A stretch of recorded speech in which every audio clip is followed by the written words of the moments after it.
to the Leo Training Podcast with Joe DeLeo.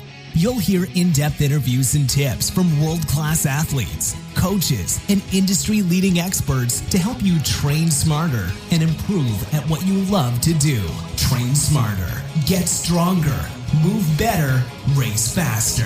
Here's your host, Joe DeLeo.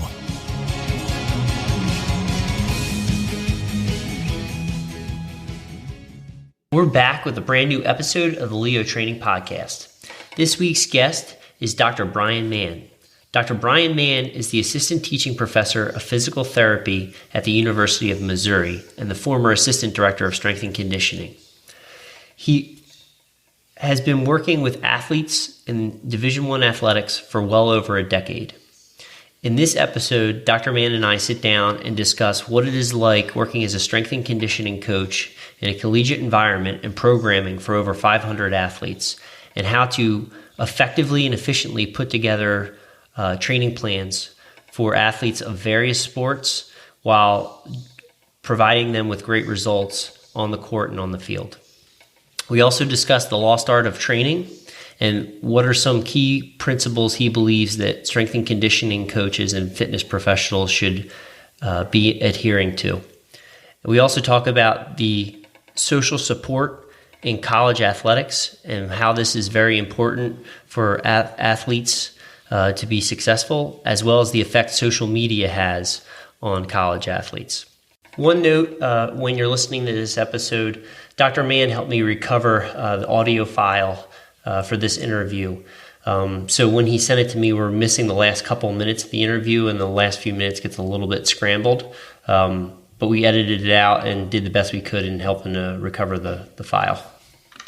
So just a heads up on that, and without further ado, we'll roll to this podcast interview with Dr. Bryan Mann. Dr. Bryan Mann, welcome to the Leo Training Podcast. Thank you so much for taking time out of your busy holiday schedule to come on to the show. Man, it's my pleasure, Joe. I appreciate you having me on here. Sorry it took so long to get it scheduled. No problem. The holidays are a busy time for family, and then with your work schedule plus teaching and stuff, it's you're quite the busy individual. So I appreciate your time, and I'm really looking forward to some of the material we've got in store for the audience. Before we launch into that, I would love for you to take a couple minutes, introduce yourself, let the audience know where you're located, what you're currently doing and where you're working out of. And a little bit, about your background and your interests. Yeah, well, what I am now, I'm assistant professor, going up for promotion, so hopefully it'll be associate professor before too long, over in the Department of Physical Therapy. And I'm actually, my background's not in physical therapy. It's actually as a strength and conditioning coach. I started in the field in 1999. How did I get into physical therapy? Man, I had done some work with some collaborations with some of the other faculty members in this department. And after getting the PhD, and I had a couple interviews that went very well at a couple other schools for professor positions, the department chair of the physical therapy department called me up and said, "Hey, man, it's really hot, that place you're looking at going. How about you give me 2 days and I'll have you a job?" And I did, and true to his word, he did. And so, I've been here at the university for 12 years, 5 years as a professor. This is actually my first year that I've transitioned out of coaching, which has been a drastic change. I miss it dearly, but it's one of those things that had to happen. The higher up you go, the less you get to do you get to do what you want. So I am Director of Research for the Human Performance Institute, and the title, I don't know what it really truly and technically is over in athletics, but let's call it Director of Performance Research. I do a lot of stuff with the athletes, whichever teams are wanting to do it, looking at some just very, very simple things. As we were speaking off camera, you can go down so many different rabbit holes. Let's just go with the things that are going to give the biggest bang for the buck. And that's some of the stuff that I'm looking at right now. I've had the fortune of just being in the right place at the right time to get into strength and conditioning and be under some fantastic people. Rick Perry, who's the assistant director up at the Chicago Bears, he was my first boss. I was with him at what is now called Missouri State. It was Southwest Missouri whenever I was there. Back in the heyday, whenever we had Ryan Howard for the Philadelphia Phillies, Sean Markham, who was a pitcher for a long time, Jackie Stiles, who led us to all sorts of women's basketball titles and was I don't know if she still is, but she at one point was the leading point scorer regardless of gender or division in the NCAA. Wow. Yeah, man. Yeah, she was a stud. And she's back there coaching now, which is great for her. I got to spend time at Arizona State University under Joe Ken, who's now with the Carolina Panthers, with Mark Uyama with the 49ers, Leanne Blinn, who's now just took the Olympic sports director at App State. Then I went to University of Tulsa under Pat Ivey, back to Missouri State Southwest Missouri under Rick, and then 2004 I made the jump here to Mizzou. And I've been here ever since. I've worked with every sport that's here. And like I said, I just transitioned out.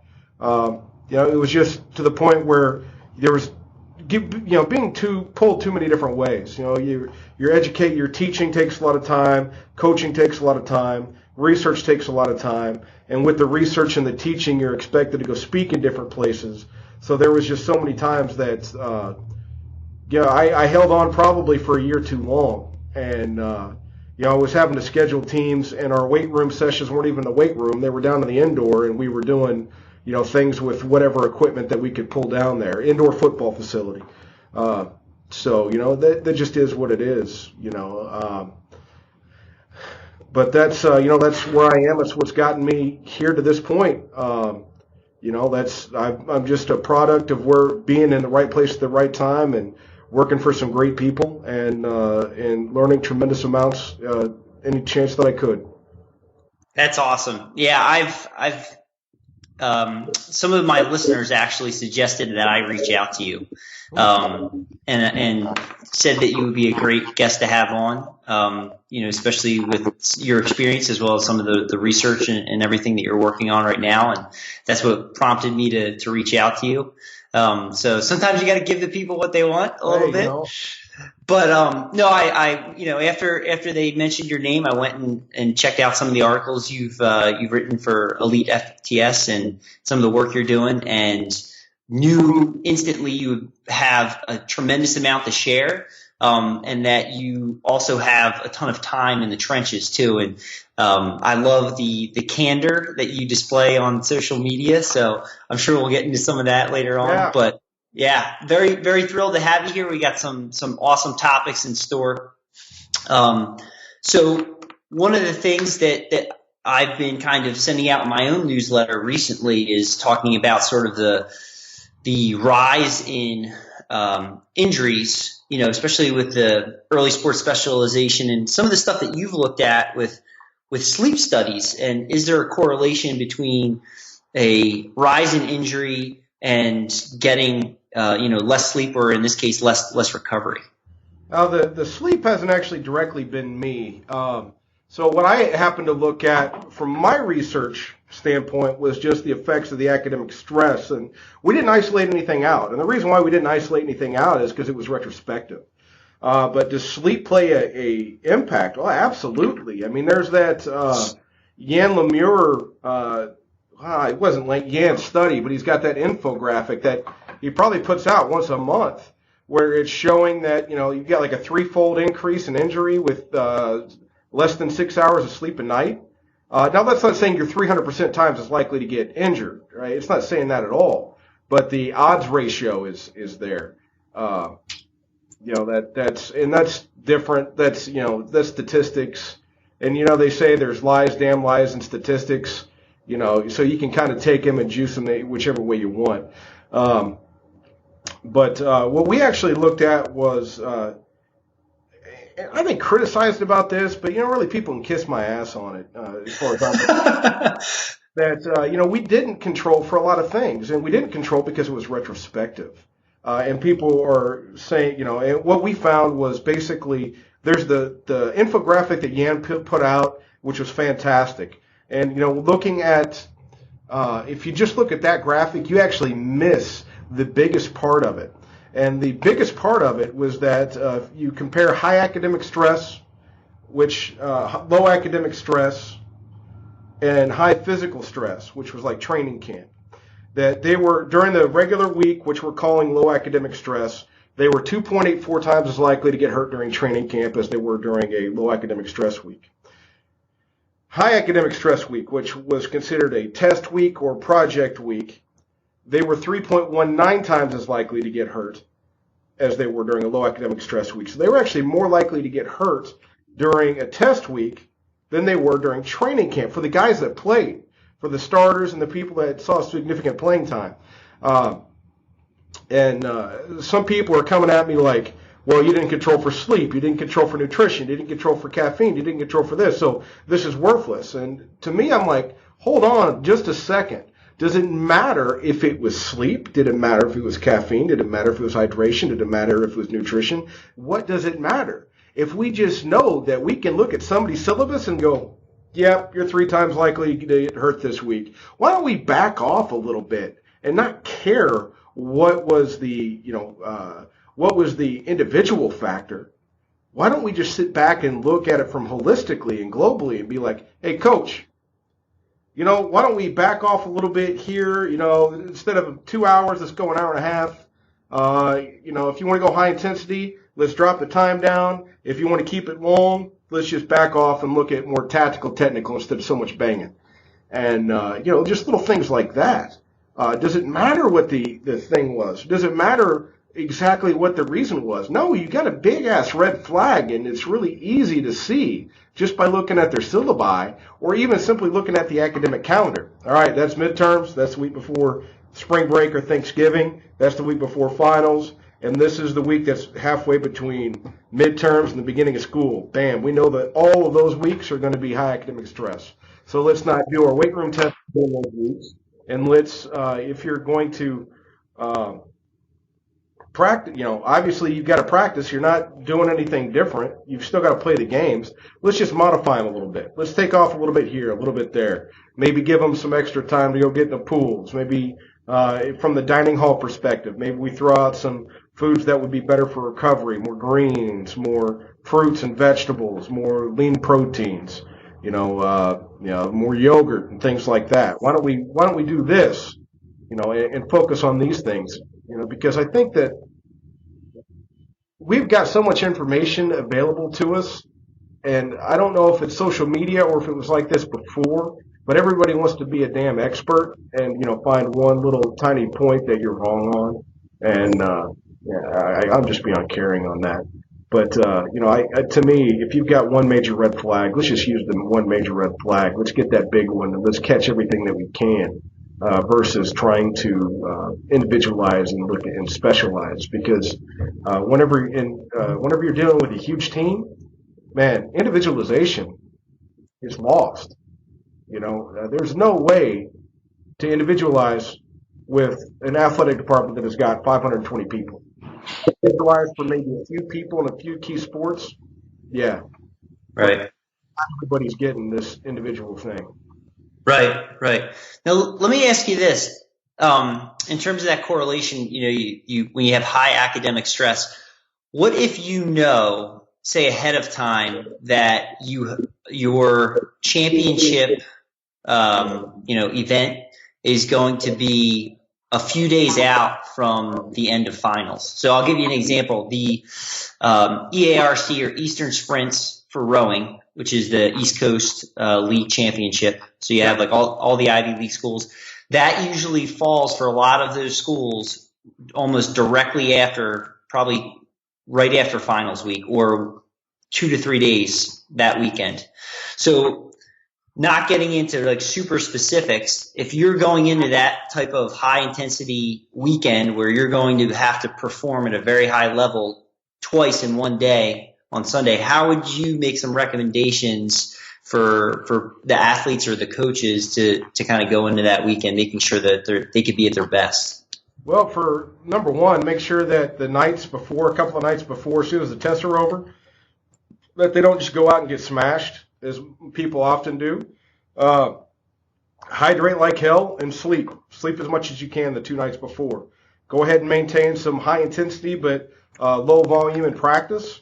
and just rock and roll from there, man. There's things that we've got to realize is that we're not going to be able to change things. Right. Some people have said that I'm saying that there should be no tests for athletes because they're going to get hurt. Well, no, that's not what I'm saying.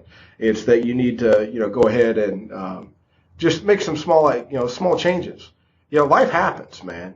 And some of the things that we can't control for are the things that are also harmful because, and I should have gone over this before, but everything stresses the body the same way. Stress is a syndrome, right? So what that means is that there's a specific response to a non-specific input.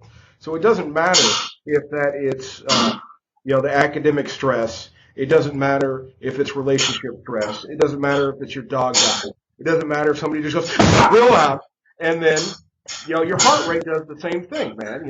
Everything acts the same way. I'm probably gonna have somebody knock on my door here in a minute to be like, "Hey, is everybody okay in there?" But it doesn't matter what that stressor happens to be. It affects the body the same way. So this is why you've got to really get to know your athletes because you don't know why are they responding this way. Is it because their parents are getting divorced?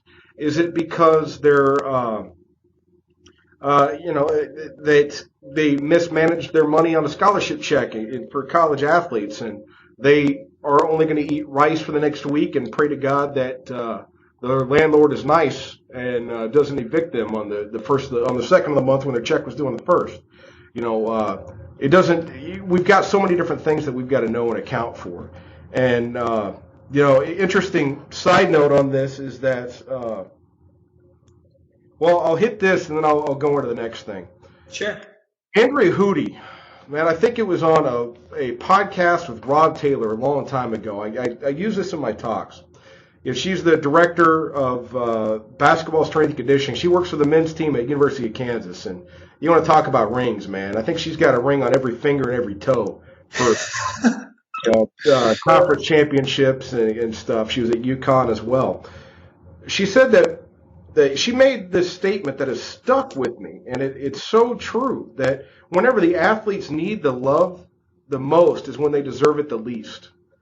It's whenever they're acting out and acting like shitheads. Well, that's usually because there's something that's going on, and you've got to have that relationship with the athlete. And if you don't have that relationship with the athlete, you're not going to know what's going on. And if you don't have that relationship, you're probably not going to be able to help and mitigate. Now, let's look at it from this standpoint too. It's like, why would they be acting out? Why would they be deserving it? Not deserving it, but they need it. Well, we got Maslow's hierarchy of needs, and like the safety and love and stuff like that. If those things are compromised, of course they're going to be acting out. Our track coach, where our former track coach told this story one time about illustrating Maslow's hierarchy of needs that. He had some two graduate assistants that had been just phenomenal workers, and they had been, they were like ops position. For men's and women's team, you're looking at 140 kids and trying to coordinate all of that, and they had just been fantastic. Well, there's these 2 weeks that all of a sudden they just fall off, man. They aren't able to get their work done. Stuff isn't getting done, and he's flipping out, and he's getting mad, and he's throwing more stress on them. And then you come to find out that there was a flood in the apartment, and they didn't have a place to live. So, oh my God! Yeah, so the apartment above them flooded. They're completely washed out. They lost everything they owned, because they didn't have renter's insurance. Nothing was covered. So here they are. They're homeless, right? And so of course they can't work properly because their bottom line needs weren't fulfilled. Once those things got taken care of, they became great workers again. Now, going along that, with the Maslow's hierarchy of needs, we've got to make sure that we look at one other thing, and that's mitigating effective social support, right? So why are some athletes seem like they're bulletproof and they can go through anything, any stressor and be fine, and others flip out and get injured at the first sign of stress? Well, some of it. And there's a lot of confounding things that go into it. But if you look at the work by Petrie, Ralph Petrie, I believe was his name, he talked about a study that was talked about. He had a study that showed the mitigating effects of social support on injury risk in college sports. I remember there was gymnasts in the study. I don't remember if there were other sports. And basically they found that the kids who came from homes where they had family that they could talk with and process through issues with and, have a safety net, that they were not as likely to get hurt because that stress was gone. They processed it and it was gone. The people who didn't have that social support, and the social support didn't just have to be family. It could be, your parents. It could be grandparents, brothers, sisters, whatever it happened to be, that you had a safety net and you could work through something with, talk it out. And they didn't get hurt because that stress was gone. And it's kind of like that why zebras don't get ulcers, because whenever the lion's no longer chasing them on the savannah, then they're back to eating and drinking water, right? Well, as soon as you process through that stressor, that problem, it goes away. But if you don't, you're up thinking about it at night. You're thinking about it the next day. It's just going right through your head. Right. You can't get through anything else. And, whenever you get down to it, that's kind of a lot of the basis of that, cognitive processing theory and cognitive behavioral therapy, that, basically you've got to work through these problems. So if the athlete can do that with their social support, whatever issue that it happened to be is pretty much gone. They're back to eating, water, and drinking. Whereas the people who didn't have that ability to work through things, they are still running from the imaginary lion that is not there anymore, but it just in their mind, it is as real as if it were sitting in the chair next to me, getting ready to take a bite out of their ass. Right. Yeah. So, we've got to realize that. And now why do I bring that up so much? Is that you got to realize that for some of your athletes, you may be the only social support. So it's one of the reasons why there's an old adage, athletes don't care how much you know until they know how much you care. That's it, man. That's why. Because some of these people have got no social support. The only reason why they're there with you is because they can play their sport. They might be a kid that grew up with 7 brothers and sisters in a 1-parent house in a 2-bedroom apartment, and the only reason why they're standing there is because they can play ball, or they can run fast, or they can jump high, or they can throw far, or they can swim fast, whatever it happens to be. So if they're going to make it, they're going to have people around them that care, that serve as that social support. And while you can't go out and pay their grocery bill or do something like that as a social support, you can talk through the problems with them. And this is stuff that happens off the floor. You can, help them know where are their services provided for what they need. Are they going to go hungry? Well, guess what? There's food banks in most cities. Do they get kicked out of their place? Well, guess what? There's homeless shelters. So being able to provide them some of those resources. Yeah. Very much. I'm trying to close my email. It just keeps popping up on me, and I'm getting distracted by looking down. Being able to provide them with those resources, is just absolutely crucial. And it could be the difference between somebody making it and somebody dropping out of college, and being the success story after sport, or being another one of those kids that you happen to see whenever you're in a downtown in a bad neighborhood, and you're like, dude, what are you doing here? And he's like, man, coach, I was going to ask you the same thing. And because they couldn't get everything together. Right. No, this is some unbelievable perspective, and subject that's not probably really touched on that much. And one thing that really came to mind is you're sharing all this. So, do you think that kind of the environment that collegiate athletes, or even maybe high school athletes too, but probably more so collegiate athletes, you take the training stress, the physical stress they have, the mental stress from, say, school or relationship, and then hormonal stress because they're still developing as a human being. You kind of, create that little perfect storm there. I mean, are they potentially under higher stress on a regular basis than other populations? Yeah, I would say so. And also, there's one thing that you're not throwing in there, and that's social media, man. Social media is a huge stress that people know that didn't have on them years ago. Now, just to be quite frank, anybody who it seems like they're Billy Badass whenever they sit behind a keyboard and they can say whatever they want to anybody at any given time. Whereas, used to the person would have to have access to the athlete. They would have to be standing there in front of them to be able to say something. Some of the things that are said on social media to athletes makes me cringe, and it's one of those, I may be a PhD, but man, my neck is still red. And, some of the things that people say make me want to fight. And, it's that stress, those athletes can't get away from it, man. Yeah. Whereas back whenever I was growing up, if you did something stupid, it might be in the newspaper, and that was one day and it was gone. Versus if you had a bad play, 3 billion people can tweet at you and tell you what a moron you are and how stupid you are, and they can get to you 24/7. So, that social media is a huge stress. And there's been some papers that have come out and have been showing what that is. I'm trying to remember what the paper was. And it was been a few months since it was tweeted out. I want to say it was John Kiley who was talking about it. John Kiley or Peter Mundy, to be honest with you, I can't remember. I think it was one of those guys over in somewhere in the United Kingdom's. Well, shit, I might have just really messed that one up. If he's in Ireland instead of Northern Ireland, I don't know if that's considered part of the UK or not.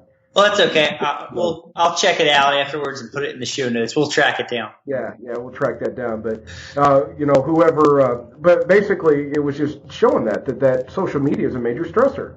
That these athletes are being accessed by people, and man, the best advice I've got for them is to get the hell off of it. All it is a time suck, anyways.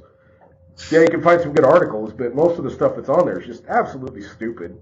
Except for the gifs of like cats and dogs doing funny stuff, and or that kangaroo, that dude squaring up with the kangaroo, that's pretty cool too. But most of the stuff on there is worthless, anyways. Yeah, no, it is, and that's the it's my background is in business development and marketing, so that's kind of like I spend a lot of time living in that space, so to speak, and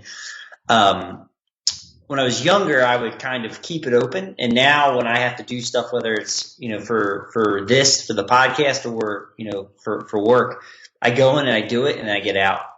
Yeah.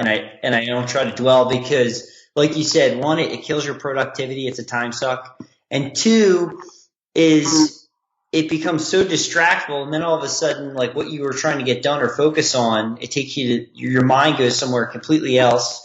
And now you are like, well, I'm not good enough, or I'm not doing this, or I'm comparing myself to somebody else, and that's not what those platforms should be about. So I'm so glad that you brought that up. And I'll make sure I track down that research, because I think that would be incredibly valuable and interesting to share. Yeah. So let's shift gears just slightly. So we covered two awesome topics so far, and one of the other ones that you kind of speak about a lot. You've written on it, and then it's again I've seen some tweets. You talk about the dying art of strength and conditioning. Yeah, man. Yeah. And I have tremendous amount of respect for you and what you've done, because I think it's awesome that like your career, like how you opened up, you talked about, you started off as a strength and conditioning coach, and now you're in a position to really teach and pass that on to so many, people. So I think that's like great. Like if I ever get the chance and I'm in your neck of the woods, like you'll know about it, because I'll make sure I get it. Yeah, I meet you. Yeah, come on out. Yeah, thank you. No, it'd be great. But that's so important. So like why, in today's day and age, and coming back to social media, like why is it a dying art? Like why are we losing out? And there's a certification for anything and everything out there, but people aren't kind of spending time shadowing, somebody that's been doing it for a long time, or just spending time and watching and observing on the floor. I mean, can you speak about some of those things? Yeah, I think some of it comes back to everybody wants to have the sexiest thing available. And, Thomas Edison said it best. It's like a lot of people miss out on success because it's dressed in overalls and it looks like hard work. So they're looking for what is this magic bullet that is going to take care of everything. It doesn't exist. Everybody wants to know about the sexiest new piece of tech. And you know what? I'm part of the problem with the velocity-based training stuff. I remember getting a phone call about somebody asking how they should adjust the velocity zones for their 11-year-old that they're training. And my response was one word: don't. And he goes, don't adjust the zones? No, don't use it. Teach them the technique. Everybody is just getting so lost up with, I think the tech is great, but people need to step back and realize, what is the technology doing, right? It doesn't replace the coach. It should be used for what the coach needs, not trying to find the tech and how to use it. Yeah, it's a supplemental tool. Yeah, that's it, dude. Versus where everybody's like, oh, well, we've got to do this and that and the other. Man, you know what? There's a lot of stuff that you can do for free. And, a lot of it can be far more effective than some of the other things. And I think that people want to be able to throw up that tweet or that Facebook message or Instagram or whatever else there is. Snapchat, isn't that one? Yep. And God only knows what else other social media stuff there is. But they want to hit that, and they want to get the attention and get that adrenaline rush. But guess what? That's not where all the results come from. The results come from getting the basics and doing the basics well. We get so caught up in even like I said, the velocity-based training. God, if I knew it was going to hit like this, I should have kept my mouth shut. Because it's for the elite of the elite, man. It's trying to get that extra, that extra juice. It's not about the, setting at that base level. It's how can we prolong power adaptations. It's not about getting power as an 11-year-old, right? We've got to have that pyramid. And I think that this instant gratification society has made that happen. What do we do about it? Man, I don't know. The tech's not going to go away, but I think that what we need to do is reemphasize things. And absolutely. Yeah. One thing I wanted to share with you. So I just attended the Joy of Sculling conference, which is like a conference with rowing coaches, and they speak on all different subjects. And one of the talks that was given was by the head men's coach, Greg Hughes, at Princeton University, and Connie Draper, who's a sports biomechanist. And their entire lecture was on using technology in a collegiate environment. So they talked about kind of three different technologies, like a heart rate variability system, one that measures the force on the riggers, so you get wattage for each seat in the boat, as well as the power curve. And kind of the heart of the talk was like, yeah, this stuff's great, and it helps us to kind of fine tune some of the technical elements for the athlete. But I also am working with college athletes, and when I got this, he talked about some examples where he was handing out the heart rate monitor strap, and one guy was had the reaction like it was George Orwell 1984 Big Brother. It's like, oh my God, freaking out over the top. Another one, super smart kid, was a mathematician. He came in the next day and he's got a laundry list of items all this stuff's wrong, and it's okay, this is supposed to help the program. This is supposed to help the athletes, not, be a deterrent and become their focus. Right. And that goes right back to your point, right? It's supposed to be a supplemental tool to enhance, the training and the program. Yeah. It's just it's just fine tune it. It's not anything else, man. And, one of the most successful coaches ever didn't have any, technology whatsoever. And John Wooden, what was the first thing that he did every year? Shoelaces. Yeah. Yep. So, if we just stick with the basics, man, people have been producing world records and outstanding performances for millennia, right? All the way back into the ancient Greek games. We've got all this stuff that's sexy, but how important is it? And I think sometimes we get away from some of the important things. You worry so much about their HRV, and you don't know, why did it change? Did they break up with their girlfriend? Is their, parent, the things that we just talked about before with the different stressors. If you don't know those things, dude, you could tell when somebody's HRV is in the shitter because they walk in and they're not talking to anybody. Whenever they're having a great day and their HRV is great because they're all over there joking around and whatever. We need the things, though. I do agree with that, is that we've got to be able to quantify so that we can actually say. But we also need to have the art, because let's face it, I could have the best written program with everything laid out that should cause all these specific adaptations to occur. But if the athlete doesn't believe in me and doesn't buy into the relationship that I have with them and doesn't think that I care about them, they're going to sandbag it. Right. And we're not going to see any of the adaptations. So, there's a guy named Fred Roll that used to be the strength coach at Kansas. And he was among the first generation of strength coaches, among the Boyd Epleys and the like, Mike Arthurs.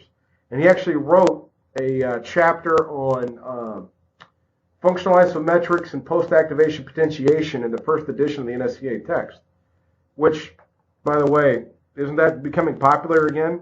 Isn't that supposed to be a new idea? How come there's a textbook on it written over 30 years ago? I'm not sure. Maybe Michael J. Fox kind of showed up with the DeLorean and did something. I don't know.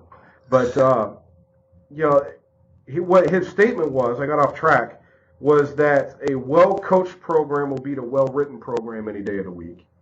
And, the guys will work harder, they'll buy in, they'll do all these things. So, it doesn't, necessarily, going back to the technique, it doesn't really matter what you do. It matters how you do it, and it matters how you coach it.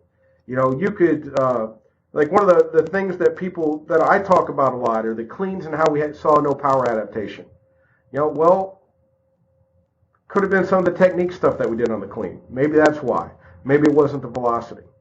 Maybe it was lightening up the load and just going faster and with better technique. Maybe that caused the adaptation. I don't know.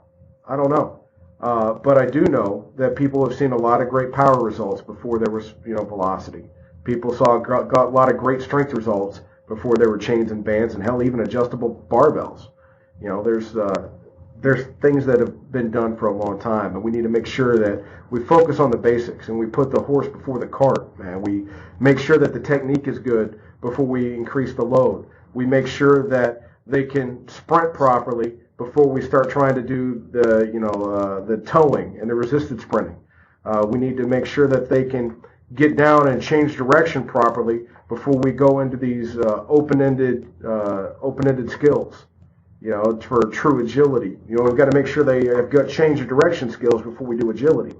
And, it's just, we've got to make sure that it's not sexy, but it's what needs to happen. And it's what needs to happen for optimal results.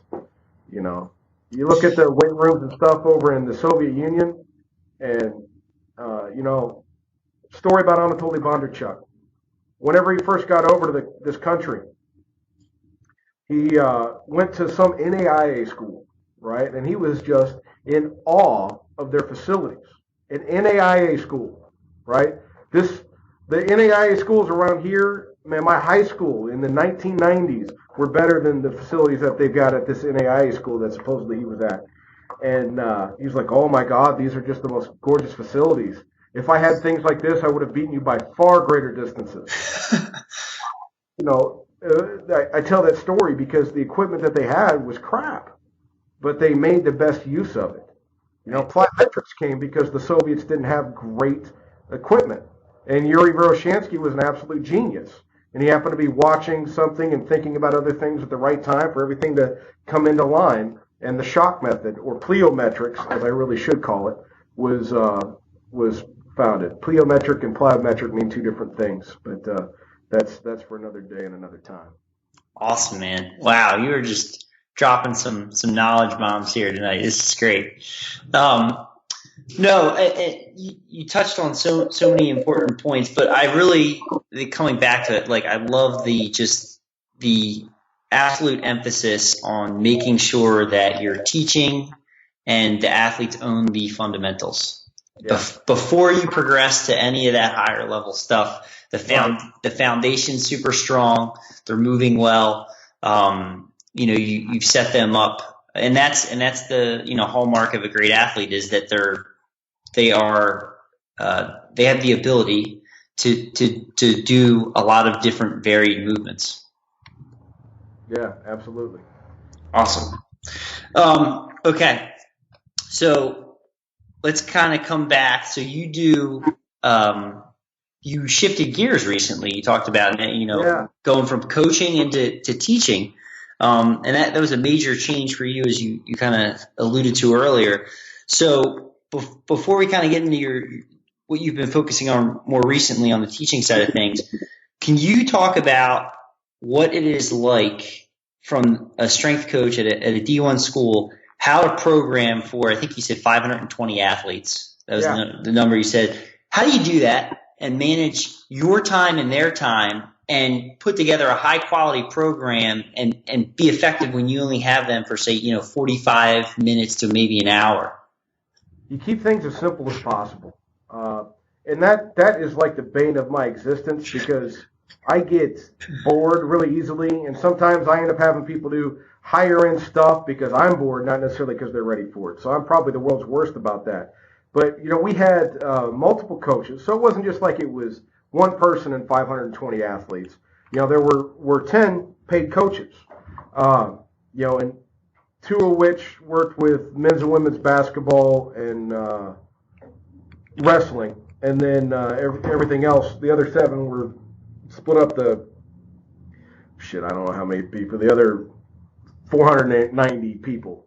So the best way to do it, man, is to keep it simple.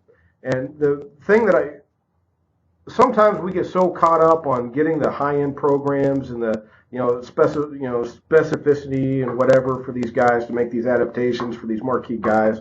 Well, let's face facts. How many marquee guys are there? There aren't that many. These guys that are the elite of the elite. And how many of them are actually going to need special programming? And it's very few. Don't confuse highly trained for genetically gifted.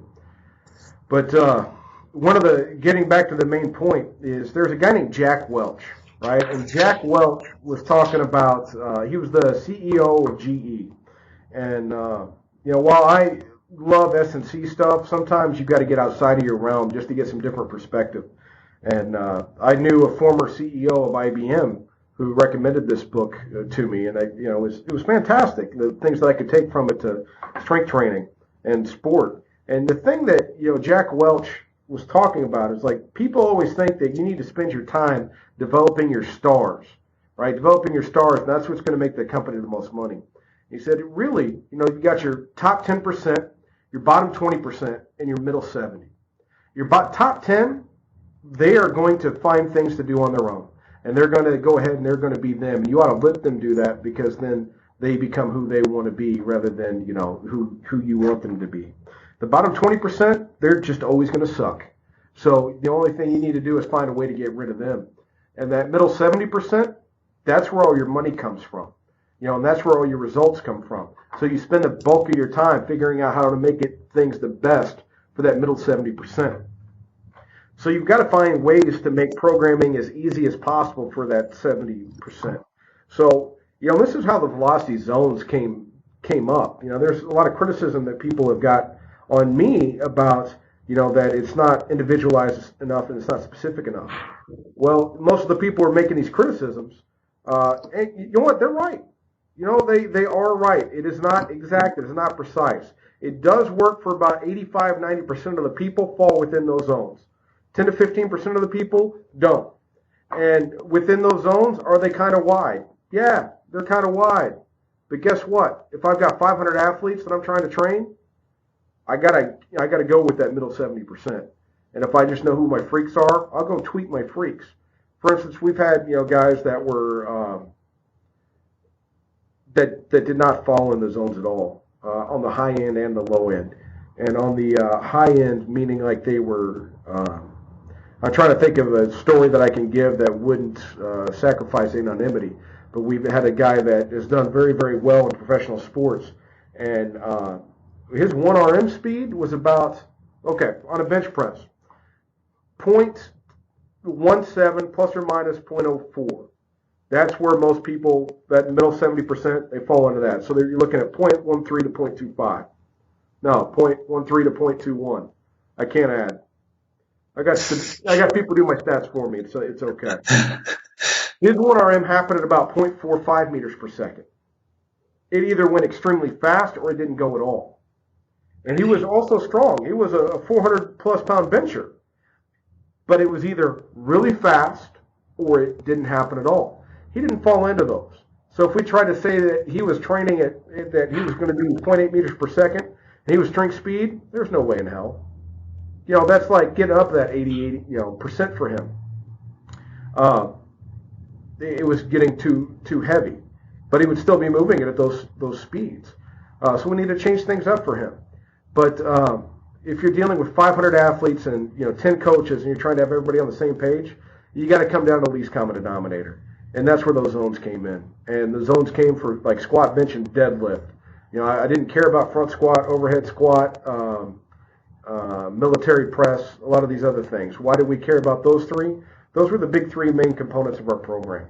And with those exercises falling into those zones, that's what I went with. Are there other ways to do it with individual velocity profiles? Yep, there are. And that's how we would tweak our freaks, is that we would look at their individual velocity profile. And that was only coming at the later years, whenever we were kind of like, hey, why in the hell is that not working for him? Why is that way too heavy? How come there's that much weight on the bar for him? This max is this. So then we had to step back. And it wasn't until we had some of those marquee guys that that we really noticed that. And if I never would have had the marquee guys and I never would have had the criticism, I probably wouldn't have ever, came across that. But those, you're looking at 80% of people working, here I am talking about velocity zone. How the hell did I get onto that? But it's going to that middle 70%, going with the program that's going to be best for them. Is it going to be specific? Could you see better adaptations if you had individualized things? Some of the private sector people, like, how come they're not doing this? How come they're not doing that? In college, it's stupid. No. You know what? I have 70 people on the floor at the same time. And then you tell them what you would be doing. It's not this ideal utopian society. It's, you got 70 people on there. Why did we choose those exercises? Because those are the ones that you could coach in a mass formation, and that you could pick up on, that you would get the most bang for your buck, and that technically were the easiest. Like with my women's soccer team, I didn't do a whole lot of Olympic lifts. We would do pulls, we would do some of those Olympic variants, we would jump, and we would throw med balls. Why didn't we do the full lift? Because I couldn't coach all 30 of them at the same time. Right. And, I thought that I would get a lot more bang for my buck if I just got them strong, and I just got them jumping, and I got them sprinting. And we had some fantastic results. So that's awesome. Now let me ask you this. So when you're talking about not only keeping it simple, right? So to kind of add a secondary question, when you have that many people in the room, right? How do you find time or pick your spots to make sure that you're keeping the technical level executed for the lifts at a high level? So basically what you do is if you have a couple of coaches that are on the floor and you have your weight room laid out to the point where you can see as much as possible. So what I would do is we had 2 rows, and I knew that where I could stand and see these 4 racks and these 3. So there's 7 racks that I could watch and pay attention to while I'm trying to coach, and I would dial in for the people that would need it. On top of that is that you have like I don't know, I call it like freshman developmental session or something like that. Whenever they first get in, you hammer in on the technique, and then you pair them up with the upperclassmen. And if you have created an environment in which the upper class, well, let me step back and say this. My background athletically is in powerlifting, and saying it athletically, that's a stretch, because let's be honest, most powerlifters aren't really athletes. God, I'm not an athlete. I mean, I sucked at high school sports. But one of the most successful powerlifting gyms there is Westside Barbell, and some people will, debate on a lot of different reasons about why it's good. But I can tell you this: is I went to learn from Westside, and the thing that I took away from being at Westside is that they were successful because everybody was on the same page, and every athlete, every lifter that was there was coaching. Whenever I would step out from underneath the mono or get up from off the bench, I would have 5 people helping me with my technique. Every single damn set. That's why they are so successful, is that one, there's that intensity in the environment. I lifted weights there that there's no way I should have humanly been able to do it. But I did it because of that environment, that intensity that's there. You're playing off of each other, and also the reason why is that the coaching that was going on. So if you can create that environment, and that's one of the key things that I try to do, is that with any of my teams, is that I made each one of these athletes know and realize and feel like there was a coach, like they were the coach too. So they knew the technique, they knew how it was supposed to be, what it was supposed to look like, and they knew coaching cues. Because we started at that freshman level, and we would just hammer the same few things home. Now, was everybody perfect? Nope, but I had my things that were good enough. Are their knees caving in? Let's go for the squat. Is their back rounded? Ain't going to happen. Are their knees caving in? Ain't going to happen. Is the depth there? Meh. Let's go. We want to try and get down to parallel, but the top 2 were the top 2. Once they got the top 2, we'd work depth.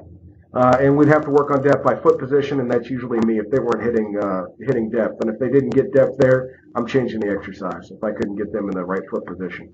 Because they're either, it could be a carpentry issue is what I would call it. Like they've got, maybe it's the socket depth of and this is things that I didn't know until I went on to be a professor and learn the human body far better.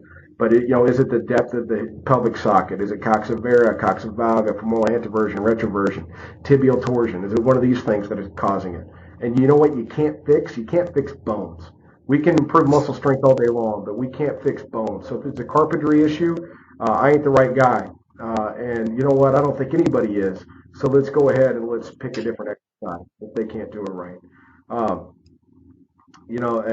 would just basically try and create that environment where everybody was an athlete and everybody was a coach. And so, and that's whenever you have achieved those results, that's whenever the magic happens, that you can have all those people in there at one time and rock and roll and see great results because everybody's bought in. And to be able to do that, to be honest with you, Joe, is that it takes a lot more time outside of the session than inside of the session, creating that environment, getting that buy-in. And one of the things that I had to do actually when I moved over to the academic role is that my office wasn't there anymore, so I couldn't just pop down to the locker room, pop over to the cafeteria or whatever and sit down and talk with the athletes. I had to create time to do it, so I started just going to meeting them on campus for lunch and sitting down one time trying to get that bought in, because there was that first year, man, I've lost that environment. I lost that environment because I lost that interaction, that relationship. Rick McGuire, same track coach that I talked about earlier, he had something that he said that was very, very profound, and it seemed kind of abstract at first, but he said, I've coached more athletes playing cards than I ever have on a track. And what he was saying by that was that it's all about the relationship and developing that relationship. And, being on the track team, guess what? You're not flying. You're driving everywhere. So on that bus, whenever he was talking with the athletes, that's whenever the coaching happened. That's when the relationships happened. And that's whenever, the magic would happen on the track. It's because of those relationships. No, I love that. And I couldn't agree more about the importance of environment. So one question I had to kind of tie right into that is there anything when you're trying to build that environment you make sure that you don't let creep from a negativity end of the spectrum? Yeah, me. I would make sure that I don't just flip out because that's, like I'm a backwoods redneck, dude. I got a tendency to pop off, and and I also would make sure that the athletes, if they could be, any critiques I've had to be about the situation and not about the person. Right. So and if there were anything that needed to be handled, it went through me. Like if by handled, what do I mean? No, I always want them to coach each other and have those things happen. But if it was going to be, I'm trying to think of a good example again without like blowing anybody up.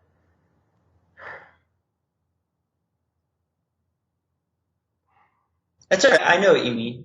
Yeah. I think that's pretty clear, to be professional, on the gym floor and make sure that you're addressing the lift or the technique and not the person. And if there is something that's bigger than that, they're going to you.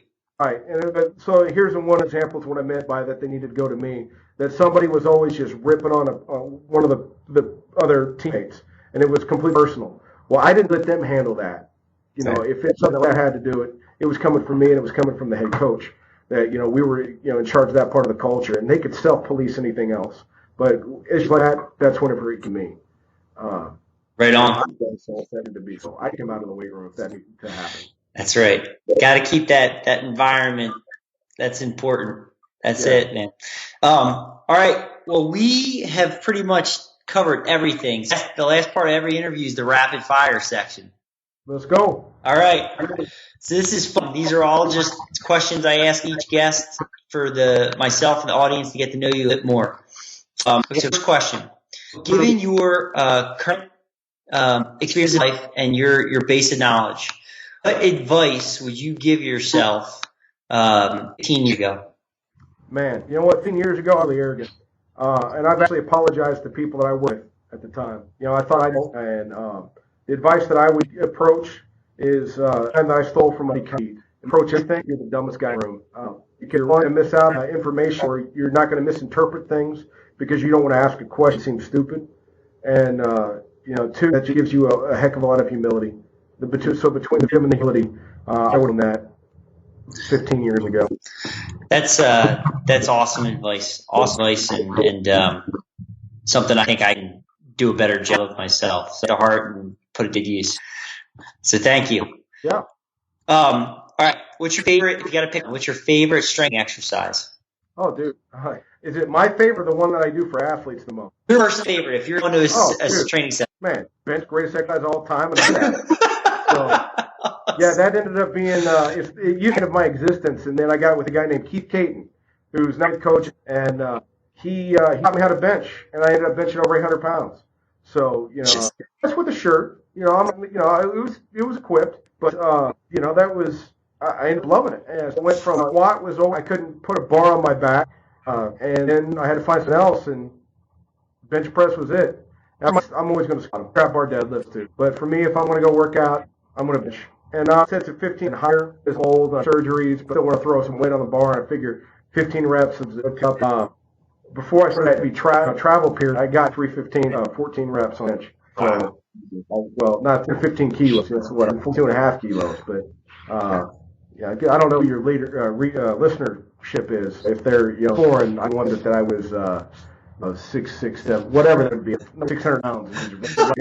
That's awesome. That's great, man. Thanks for tuning in to listen to this brand new episode of the Leo Training Podcast. If you enjoy the content, I would greatly appreciate it if you take a moment of your time, head on over to iTunes and drop in a 5-star review. Or please share it on Facebook, Instagram, LinkedIn, or Twitter.